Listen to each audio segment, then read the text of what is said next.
Eu convido você a abrir sua Bíblia lá em João, capítulo 21.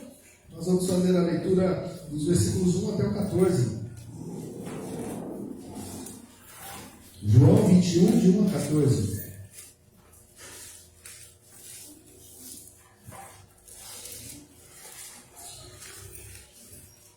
Já há alguns domingos, no começo de abril, nós começamos uma série de pregações intitulada Páscoa, a Celebração da Vida. Já falamos sobre vários assuntos aqui, falamos sobre a entrada triunfal de Jesus, falamos sobre o encontro daquelas mulheres que foram até o túmulo para embalsamar Jesus, e quando chegaram lá, elas tiveram uma surpresa que Jesus Cristo havia ressuscitado. Nós já falamos aqui sobre os acontecimentos ali de quando Jesus Cristo morreu na cruz, como o céu escureceu, a terra tremeu, pessoas que estavam mortas ressuscitaram. Nós já falamos aqui sobre algumas falhas que nós vimos, ou algumas fragilidades que nós vimos nos apóstolos, e que muitas vezes nós vivemos essas falhas, e duas delas que nós falamos foi o medo e foi a incredulidade.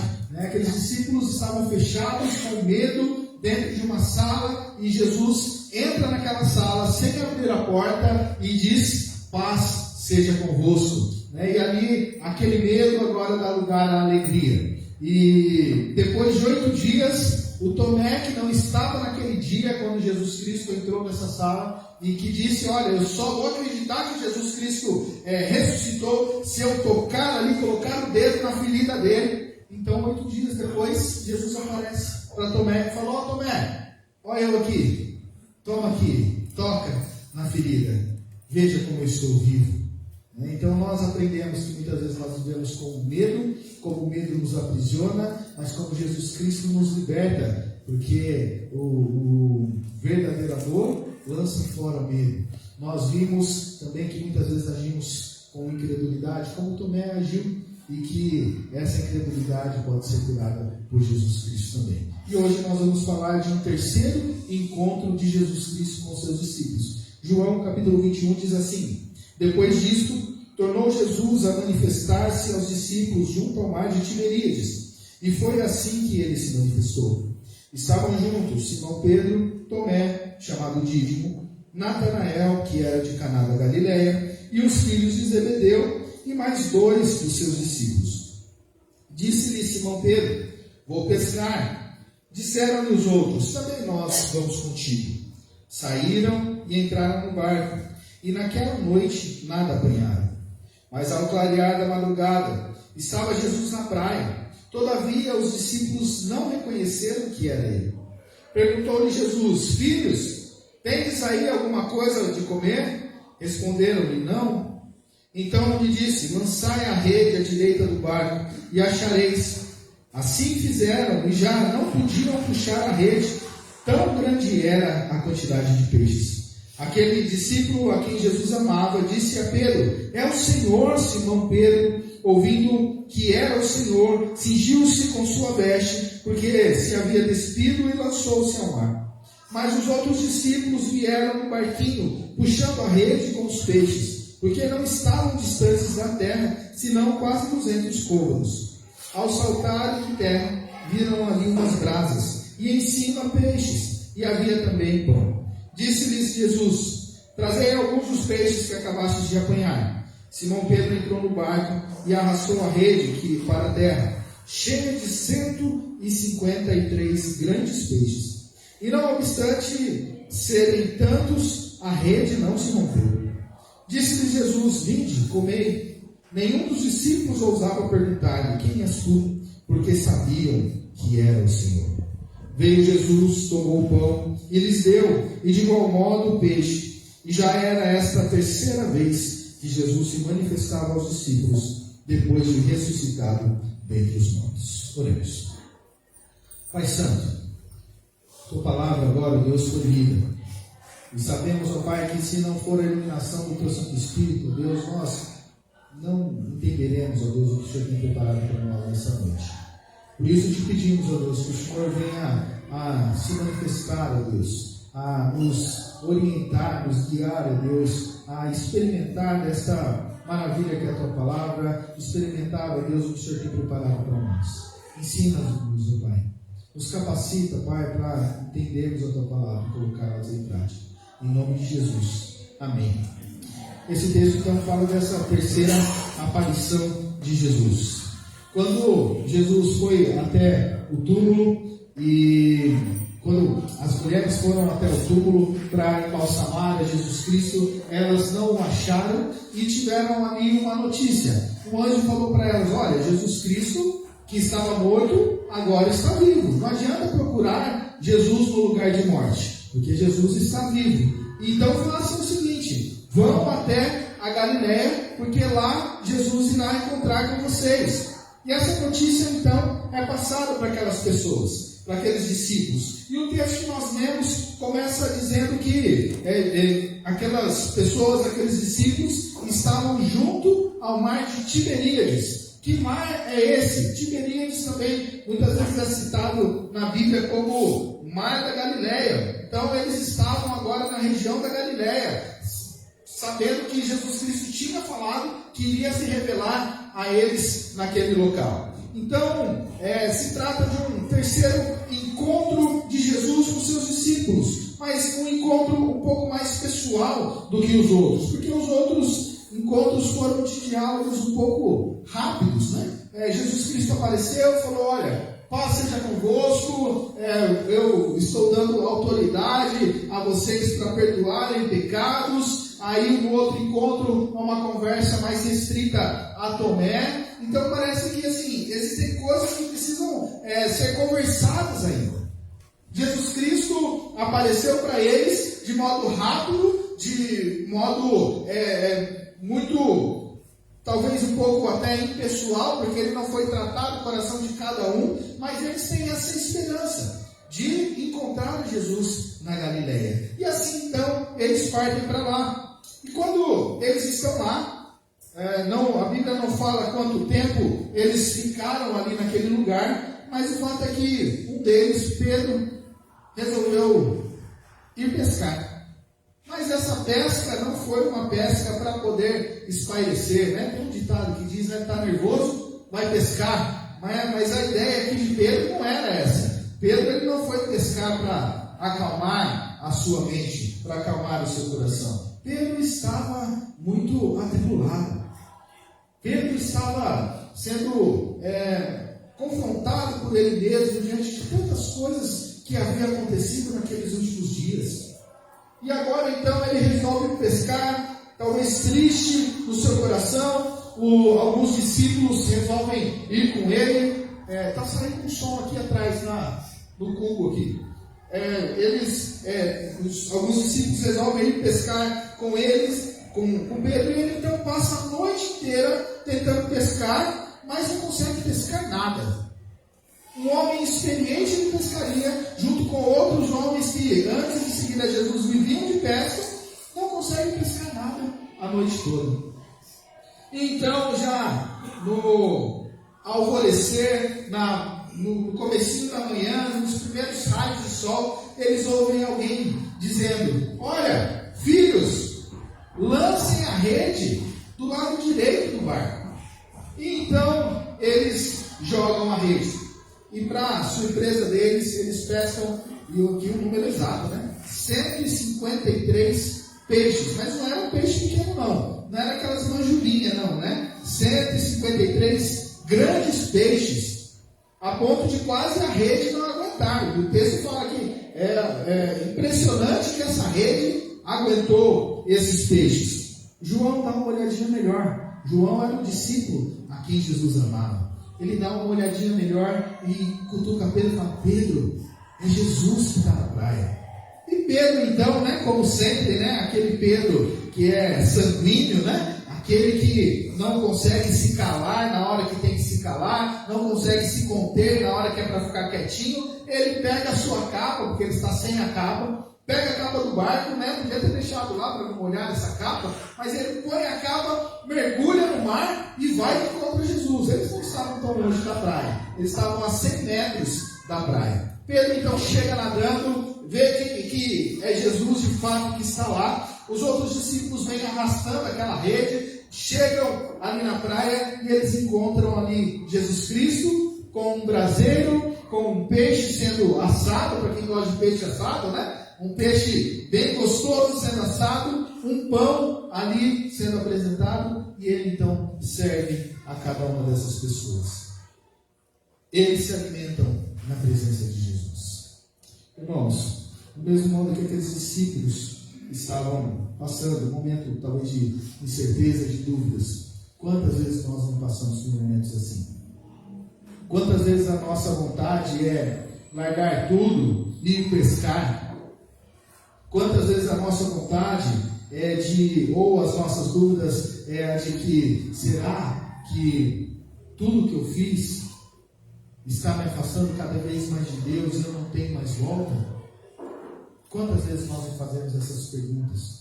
Quantas vezes nos sentimos tão longe de Deus e achamos que Deus, Ele não nos ama tanto? É assim que esses discípulos estavam vivendo. É assim que muitas vezes nós vivemos. E esse texto então vem a nos ensinar algumas coisas. Porque Jesus é tudo o que precisamos. Jesus é tudo o que precisamos. Esse é o tema da nossa pregação de hoje. Em primeiro lugar, não existe decisão bem-sucedida sem a orientação de Jesus. Passa para mim, por favor, acho que parou aqui. Não existe decisão bem-sucedida sem a orientação de Jesus. Jesus já havia aparecido 2 vezes para os discípulos, para o grupo de discípulos lá em Jerusalém, mesmo sabendo da ressurreição de Jesus. Ainda assim os discípulos estavam meio perdidos, cheios de insegurança, cheios de incerteza, sem saber o que iria acontecer no dia seguinte. E como nós já falamos, esse momento para os discípulos é um momento marcado por um turbilhão de sentimentos. Tente se colocar no lugar desses homens que passaram anos seguindo a Jesus Cristo, ouvindo a esse Jesus, vendo os milagres que Jesus operava, ouvindo que ele de fato era o Messias e que iria restaurar todas as coisas, e agora aquele que iria restaurar todas as coisas morreu, ressuscitou e tem aparecido poucas vezes. Eles já não têm mais aquela orientação que eles tinham de andar com Jesus o tempo todo. Então se coloque no lugar deles. Imagina como estava o coração desses discípulos. E alguns com o coração apertado, cheio de dúvidas, outros como Pedro, né? Acredito que mais Pedro em si, com o coração cheio de incerteza diante dos fatos que haviam acontecido. Eu não sei se você se lembra, mas Pedro havia negado a Jesus 3 vezes. E depois disso, mesmo já vendo Jesus vivo, ele ainda não teve uma conversa séria com Jesus. Talvez no pensamento de Pedro, na cabeça dele, a ideia de ser um pescador de homens que Jesus tinha chamado para ser, agora está cada vez mais longe, cada vez mais distante. Alguns comentaristas vão dizer que Pedro e os outros estavam pensando em voltar à sua vida antiga, porque já não sabia mais que caminho seguir. E por isso, então, eles resolvem ir pescar. E eu concordo com isso, porque quando a gente olha para o texto e vê que eles estavam preparados para pescar grande quantidade de peixes, nós vemos que eles não saíram para espairecer a cabeça. Eles não saíram por hobby. Eles estavam de fato pensando em voltar para a vida antiga. A tristeza toma conta do coração deles. Eles estão sem rumo, sem orientação. E apenas essa decisão de pescar, e eles vão e não pescam nada a noite toda. Lembrando quem eram essas pessoas. Pessoas que sabiam pescar. Pedro vivia disso. João e Tiago vivia disso. Natanael era ali daquela região, sabia pescar. E passaram a noite toda e não pescaram nada. Irmãos, quando nós olhamos para esse texto, nós podemos entender que quando nós nos dispomos a fazer as coisas, tomamos decisões na nossa vida sem a orientação de Deus, as coisas tendem a dar errado. As coisas tendem a dar errado. Nós cantamos aqui, reina em mim com o teu poder, né? Como que é o restante do refrão? Reina em mim com o teu poder, sobre a escuridão, sobre os sonhos meus. Sobre os sonhos meus. Será que Jesus tem reinado sobre os nossos sonhos? Será que nós submetemos os nossos sonhos, nossos planos, nossos projetos debaixo do senhorio de Jesus? A Bíblia ensina que nós devemos pedir orientação a Deus antes de tomar qualquer tipo de decisão. Porque quando nós tomamos as decisões sem orientação, não dá certo. Todos nós enfrentamos decisões importantes no dia a dia. Quantas coisas nós precisamos fazer e quantas vezes nós fazemos sem orientação a Deus, sem pedir orientação. Então segue aqui algumas dicas para nós, algumas dicas bíblicas para nós quando precisarmos tomar decisões. Primeira coisa, ore. Ore antes de tomar qualquer decisão. Quantas vezes estamos tomando decisões por aí sem ao menos orar? Ore, coloque diante de Deus o seu pedido, peça a Deus sabedoria para lidar com o que você tem pensado, com o que você precisa decidir. Lá em Tiago, capítulo 1, versículo 5 diz: se porém algum de vós necessita de sabedoria, peça a Deus, que a todos dá liberalmente, e nada lhes impropera, e ser-lhe-á concedida. Então peça orientação a Deus, peça sabedoria para tomar a decisão certa.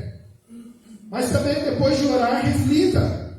Não é bom nós tomarmos decisões apressadamente. Antes de decidir, pense nas consequências, em cada possibilidade. Não saia decidindo por aí as coisas sem pensar. Reflita. Provérbios 4, 26. Pondera a verdade de teus pés, e todos os teus caminhos sejam retos. Pensa. Reflita. Terceiro lugar, cuidado com os sentimentos. Cuidado com os sentimentos. Quantas vezes nós somos norteados por sentimentos? Quantas vezes nós somos norteados pelos o que aquilo vai trazer de prazer para nós? Os sentimentos nem sempre estão certos. Às vezes eles nos enganam, às vezes nos confundem. Olha o que diz Provérbios 14, 12. Há caminhos que a pessoa considera corretos, mas que acabam levando à estrada da morte. Cuidado com os sentimentos. Outra coisa, peça conselho. Mas não vai pedir conselho para qualquer um. Peça conselho para o seu líder, para o seu pastor, para alguém experiente que de fato seja crente de verdade, que mostre uma vida de comunhão com Deus. Provérbios 15, 22 fala sobre isso. Planos fracassam onde não há conselho, mas tem êxito quando há muitos conselheiros. E por fim, siga a vontade de Deus. Siga a vontade de Deus. Às vezes Deus está falando para você não, mas você quer fazer. Às vezes fazer é mais fácil. Às vezes seguir a vontade de Deus é algo mais difícil, mas ainda assim é a vontade de Deus, porque o fácil lá na frente vai se tornar difícil. Busque a orientação de Deus. Provérbio 16 diz: confie ao Senhor tudo o que você faz, e seus planos serão bem-sucedidos. Por que nós muitas vezes falhamos nos planos, nas decisões que nós tomamos? Porque nós não colocamos diante de Deus. Porque nós tomamos essas decisões por impulso. Porque muitas vezes nós fazemos o que agrada ao nosso coração. E não estamos, de fato, deixando com que Deus reine sobre os nossos sonhos, sobre os nossos planos. Nós vemos um texto que, no momento em que os discípulos dão ouvidos a Jesus e obedecem o que Jesus disse, eles são bem-sucedidos. Eles jogam a rede do lado direito e eles pescam 153 grandes peixes. E a rede ainda não se rompe. Confie as suas decisões no Senhor. Deus, Ele tem o melhor caminho para cada um de nós. Mas ainda em segundo lugar, Jesus sabe o que precisamos. Jesus sabe o que nós precisamos. Os discípulos, eles passaram a noite toda pescando, não conseguiram pegar nada. Já nos primeiros raios de sol, eles ouvem a voz de alguém da praia dizendo: ó, filhos, vocês têm alguma coisa aí para comer? E eles aqui, de uma maneira muito rápida, né? Talvez até um pouco bruta, eles só respondem lá: não. Não responde mais nada, né? Não. Imagina um irmão, você já foi pescar e não pegou nada? Né? Quem gosta de pescar aqui? Só Jaque gosta de pescar, ninguém mais. Jaque, um dia você for pescar, você me chama que eu vou pescar com você. Agora está aparecendo os pescadores aí, né? Muito bom. Vocês já foram pescar e não pegou nada? Nunca pegou nada. E é tão gostoso não pescar nada, né? Você fica ali na beira do rio, ou na beira do lago, ou os pernilongos ficam ali te mordendo o tempo todo, né? Aí você vai sujando a mão toda ali com a isca, né? E aí você põe lá dentro da água, e aí você sente aquela ciscarinha, na hora que você puxa, não tem mais nada. Você gasta mais tempo colocando isca do que com o anzol dentro da água, né? E ali, nada, só a frustração. Agora imagina você passar a noite toda, já triste, desanimado, cheio de incerteza, de insegurança, pensando que vai pescar alguma coisa, pensando que com o que eles vão pescar poderiam vender e conseguir algum sustento, porque agora o futuro é incerto, e diante de tudo isso, não pescam nada. Imagina como que está o coração desses homens. Esses homens, depois então que Jesus chama eles e fala: olha, lança a rede do lado direito. Esses homens, seguindo a ordem de Jesus, mesmo sem saber que era o mestre que havia dado essas ordens, eles obedecem e são bem-sucedidos na pesca. Depois eles reconhecem que Jesus Cristo é quem está na praia, que é o mestre que está lá na praia. E ao chegar na praia, eles veem um braseiro, veem o peixe assado, veem o pão. Jesus os serve e os alimenta. Nós vemos aqui que Jesus sabe exatamente o que eles estão precisando naquele momento. Aqueles homens estão com o coração frustrado porque não pescaram nada. O que Jesus faz? Joga a rede do lado direito. E ali toda a frustração da noite toda vai embora. Porque agora eles não pegaram 10, 15, 20 peixes. Eles pegaram 153 peixes grandes, não era peixe pequeno também. A ponto de quase a rede não aguentar, mas a rede aguenta. Então a frustração foi embora. Aí de repente eles olham para a praia e João fala: olha, é Jesus que está lá. Agora a tristeza do coração de alguns também vai embora, porque a presença do mestre traz alegria. E eles então vão para a praia. E quando chegam na praia, passou a noite toda, provavelmente com fome, tem um café da manhã especial para eles, peixinho na brasa, pão quentinho lá para eles comerem. Jesus sabe exatamente o que eles precisam. Meus irmãos, Deus sabe exatamente o que nós precisamos na nossa vida. Talvez você esteja como aqueles discípulos que passaram a noite toda lutando. Estão buscando pescar e mais não pega nada. Não está conseguindo. Não tem nenhum tipo de resultado. Mas aqueles discípulos, quando ouvem a voz do Mestre, eles são bem-sucedidos e são alimentados. O que nós aprendemos aqui? O que nós devemos fazer? Procure ouvir a voz de Deus, onde Ele está falando. Procure ouvir a voz de Deus, onde Ele está falando. Talvez você tenha procurado ouvir a Deus, mas tem buscado ouvir através de outras pessoas que às vezes nem têm um relacionamento com Deus. Talvez você esteja dando ouvidos a pessoas que nunca conheceram de fato a Jesus. Hoje nós falamos dos perigos de se terceirizar o sacerdócio. Nós fomos eleitos para fazer parte de um povo de sacerdotes, não um povo com sacerdotes. E o povo de Deus lá na saída do Egito, ao invés de agir como sacerdotes, terceirizaram o sacerdócio a Moisés. E qual que foi o desfecho disso? Ficaram cegos pela a falta de fé, de visão, eles começam a fazer um bezerro de ouro no lugar da adoração a Deus. Colocam um bezerro de ouro, achando que aquele ídolo irá estar com eles, representando o próprio Deus. Quantas vezes nós temos deixado de ouvir a voz de Deus por nós mesmos, buscar a Deus na fonte para ouvir outras pessoas falando de Deus? Muitas vezes temos buscado a Deus em lugares que Deus não habita. Quando eu falo aqui, de um modo figurado, porque nós sabemos que Deus está em todo lugar, que não existe como nós nos escondermos de Deus. Mas o que eu estou querendo dizer aqui é em lugares que não nos edificam.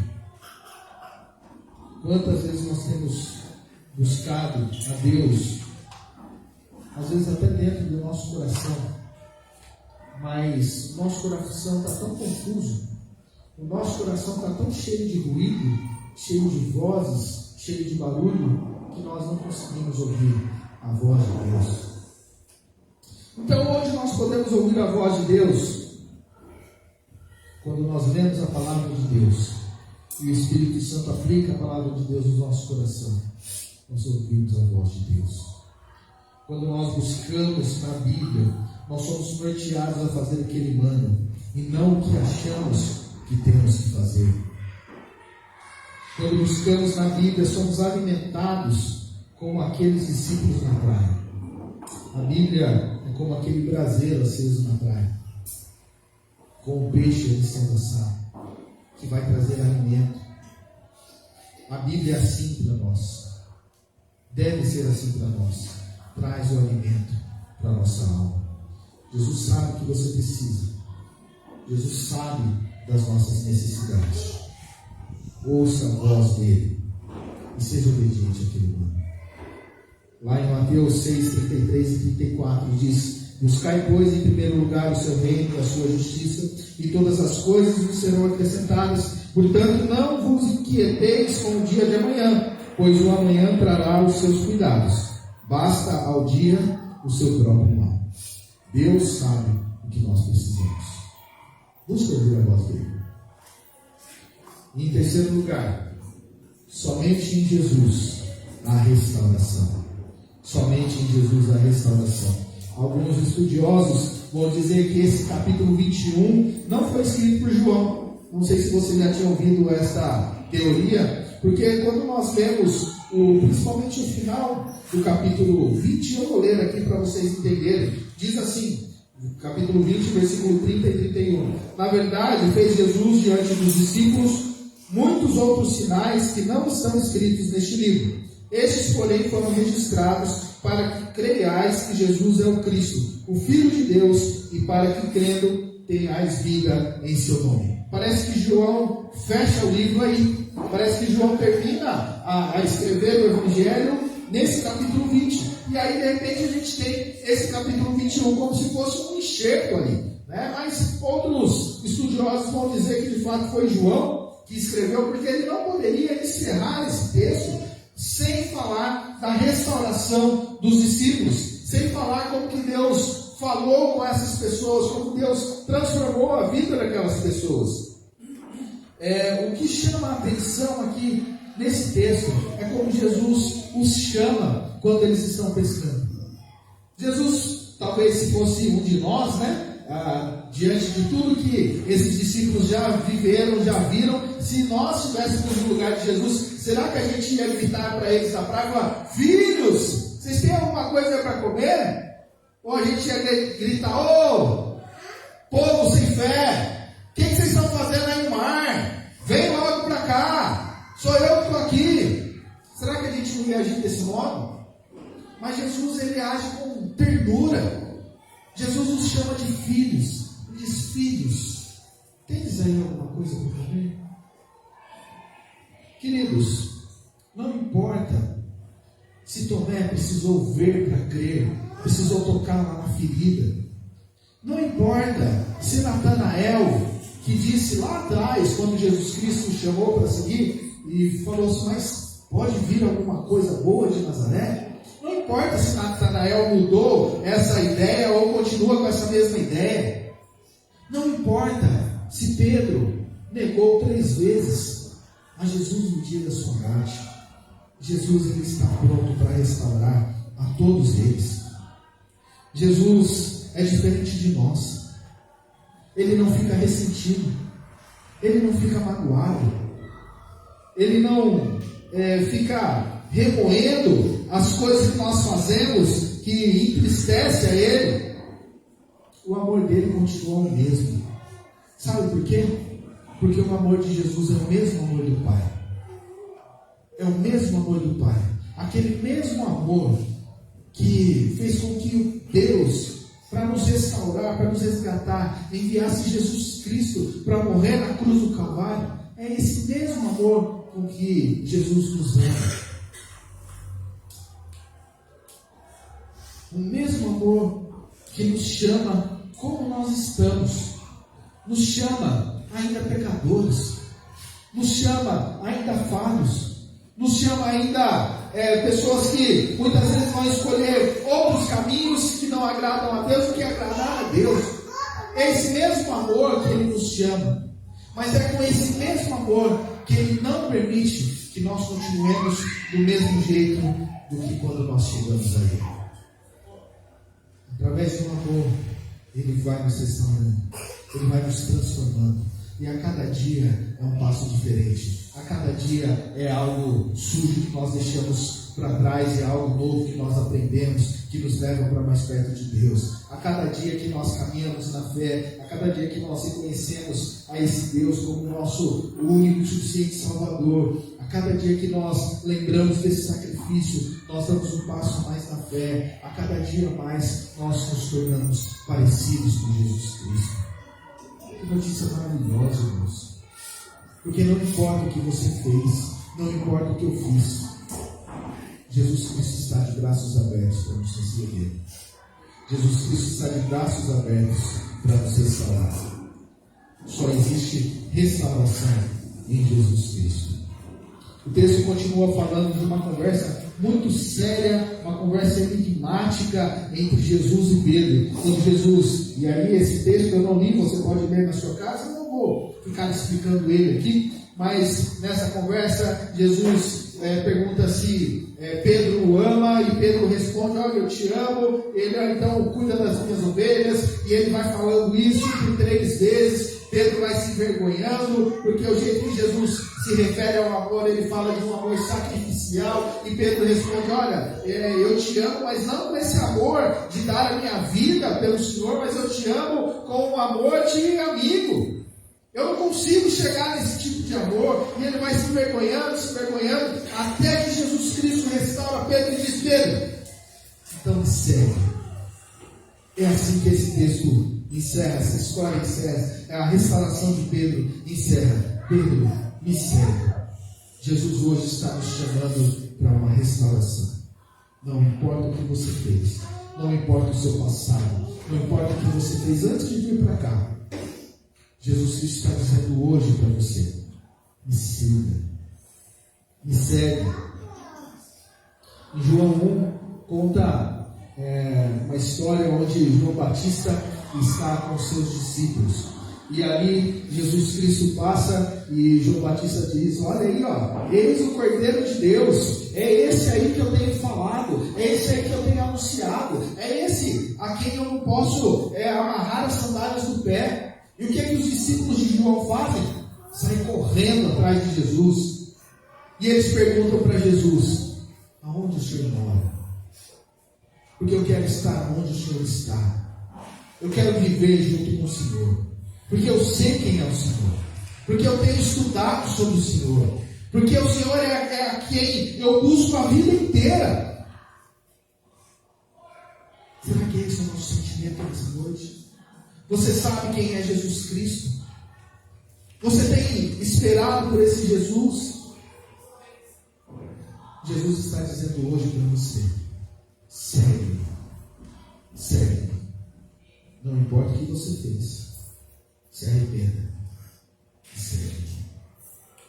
Para concluir, irmãos, esses aparecimentos, essas aparições de Jesus foram marcantes na vida desses homens. Nós vemos aqui homens iletrados, pescadores, homens que, aos olhos dos judeus, não eram pessoas capazes de assumir nenhuma posição espiritual no templo, mas Jesus chamou eles e capacitou cada um deles. E quando nós vemos esses homens que foram quebrantados, que foram restaurados por Deus, nós vemos como que Deus usou eles poderosamente. Esse Pedro que negou a Jesus 3 vezes, que estava ali triste, sem ainda ter entendido de fato que Jesus esperava dele, é o mesmo Pedro que se levanta em Atos 2, no meio de uma multidão, e começa a falar de Jesus Cristo, e confronta aquele povo. E aqui, no meio daquele povo, então, depois eles ouvirem essa mensagem gloriosa de Deus através de Pedro, eles só têm uma pergunta a fazer: o que nós precisamos fazer agora diante de tudo que você falou? E a resposta dele é: arrependam-se. E naquele dia, 5.000 pessoas são convertidas a Jesus Cristo. Homens capacitados por Jesus. Jesus nos capacita hoje a viver o que Ele espera. Na semana passada eu comentei sobre o perdão daquele pai lá no Blumenau, que teve seu filho. E depois, conversando com uma pessoa, essa pessoa me falou: olha, é difícil perdoar. Como perdoar esse modo? Mas eu queria dizer para vocês que esse perdão só vem se nós de fato conhecemos a esse Jesus, a quem nós não somos dignos de derramar a sandália dos pés. Porque esse Jesus é quem nos capacita. E no momento que nós precisarmos ter esse passo de fé, Ele irá fazer. Ele irá fazer. Pela nossa força nós não podemos fazer. Somos incapazes. Somos incapazes de seguir a Bíblia pela nossa própria força. Quando nós olhamos para os 10 mandamentos, nós vemos que os judeus tentaram fazer isso. E criaram tantas outras regras para poder seguir os mandamentos. Mas tudo isso pelas próprias forças. E eles mesmos não conseguiram viver esse mundo. Mas em Jesus Cristo, nós somos capacitados a viver do modo que Deus espera. Nós somos capacitados a lutar contra o pecado. Somos capacitados a perdoar. Somos capacitados a pregar o Evangelho para as outras pessoas. Somos capacitados para sermos ativos no reino dele aqui na terra. Que Deus possa te usar poderosamente. Que Deus possa transformar a cada dia mais a sua vida. Que você possa de fato buscar ouvir a voz desse Deus, sabendo que Ele sabe exatamente o que você precisa, sabendo que só nele existe restauração. Amém? Eu quero orar com você. Baixe sua cabeça. Converse com Deus nesse momento. Você conhece o seu coração. Talvez nossa vida de cristão tenha sido uma vida de fachada. Talvez nós estejamos vivendo algo que não é o que Deus tem preparado para nós, o que Ele espera de nós. Talvez nós estamos buscando a Deus pelas coisas que Ele pode nos dar, e não pelo quem Ele é de fato. Esse é o momento de poder falar isso.